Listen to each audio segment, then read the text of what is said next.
आइए खबरों में आगे बढ़ते हैं। राज्यसभा की 15 सीटों के लिए 3 राज्यों में आज वोट डाले जाएंगे। इससे पहले 12 राज्यों में 41 उम्मीदवारों को निर्विरोध चुनाव किया गया। निर्विरोध जीतने वालों में कांग्रेस नेता सोनिया गांधी, जेपी नड्डा और रेल मंत्री अश्विनी वैष्णव का नाम शामिल है।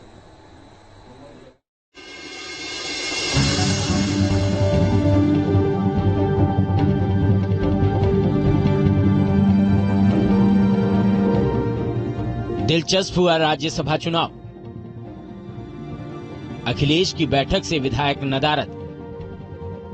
यूपी में क्रॉस वोटिंग का डर। लोकसभा चुनाव से पहले यह गठबंधन की सियासत की अग्नि परीक्षा है। राज्यसभा चुनाव में एनडीए और इंडिया गठबंधन के बीच मुकाबला रोचक हो गया है।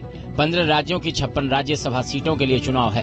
हालांकि यूपी, हिमाचल और कर्नाटक को छोड़कर शेष राज्यों की 41 सीटों पर उम्मीदवारों का चुनाव निर्विरोध हो चुका है। उत्तर प्रदेश, हिमाचल और कर्नाटक की 15 राज्यसभा सीटों के लिए वोट डाले जाने हैं।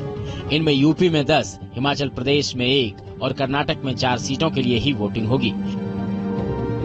यूपी की 10 सीटों के लिए बीजेपी ने 8 और एसपी ने 3 उम्मीदवार मैदान में उतारे हैं। बीजेपी के 8वें उम्मीदवार की वजह से वोटिंग की नौबत आई है। वोटिंग से पहले दोनों खेमे अपनी अपनी ताकत दिखा रहे हैं। समाजवादी पार्टी ने एकजुटता दिखाने के लिए सोमवार शाम को मीटिंग की, लेकिन बताया जा रहा है कि इस डिनर पार्टी में उसके 8 विधायक नहीं पहुंचे। इनमें महाराजी देवी, पूजा पाल, पल्लवी पटेल, राकेश पांडे और राकेश प्रताप सिंह शामिल हैं। दूसरी तरफ एनडीए की बैठक और डिनर पार्टी में उसके सभी विधायक मौजूद रहे।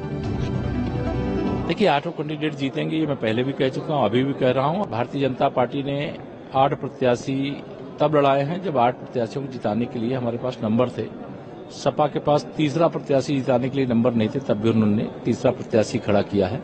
कुछ लोगों ने अपने कुछ व्यक्तिगत कारणों से, कुछ लोग शादी में, आज वहाँ शादी परिवार में उनके है, इस कारण से नहीं आए हैं। क्या है वोटों का गणित? एनडीए के पास इस वक्त कुल मिलाकर 277 वोट हैं, जिसके दम पर उसके 7 उम्मीदवारों की जीत पक्की है। इसके बाद उसके 18 अतिरिक्त वोट हैं। इसके अलावा आरएलडी के 9 वोट और राजा भैया की पार्टी के 2 वोट भी उसके पाले में ही हैं। दूसरी ओर राजा भैया के छिटकने से अखिलेश की पार्टी के सामने संकट खड़ा हो गया है। मुकाबला हिमाचल में भी दिलचस्प है। विधानसभा में पर्याप्त संख्या बल न होते हुए भी बीजेपी ने यहां से अपना कैंडिडेट उतारकर सत्तारूढ़ कांग्रेस में खलबली मचा दी है। बीजेपी ने कांग्रेस छोड़कर आए हर्ष महाजन को अपना प्रत्याशी बनाया है, तो उनके सामने कांग्रेस के धुरंधर अभिषेक मनु सिंह भी हैं। 68 विधायकों वाली हिमाचल प्रदेश विधानसभा में बीजेपी के पास 25 विधायक हैं। दूसरी ओर कांग्रेस के पास 40 विधायक हैं।